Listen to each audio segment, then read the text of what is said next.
Allo, tout bel zami myo, koman nou ye? Jodi a son ti bagay mwen dekouvri tou, m'a voye montre nou. Ou e bagay virus sa kap pale ya, nou ba bezwen feke nou sote.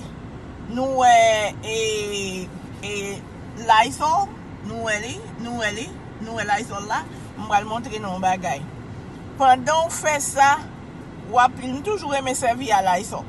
Pendant ou fe sa, wap li, gade pou m'bral montre nou preske bo kote dwet mwen ya. Map metel pou nou kalil, preske bo kote dwet mwen ya.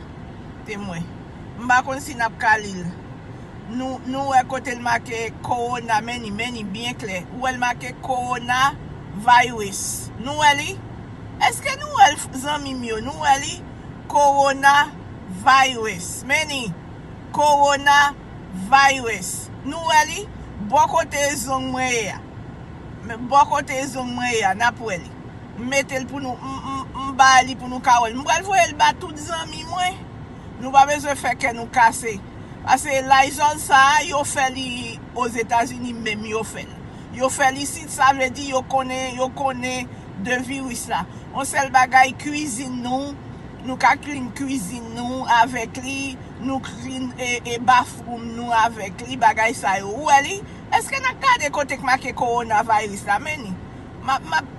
Nou e li an bag gwo tre, kote ki make ARS coronavirus. Yo mette pou tout virus. Yo mette pou tout sa li bon pou influenza. Se la pou nou devlope. Pa feke nou kase tade. E pa alarme. E os Etats-Unis yo deja kone au sujet de virus sa.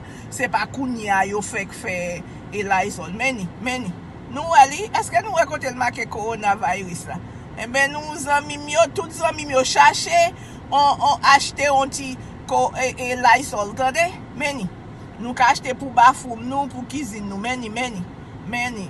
Li ekri piti, men mette zon mwen, preske bo kote nou el make coronavirus. Ok?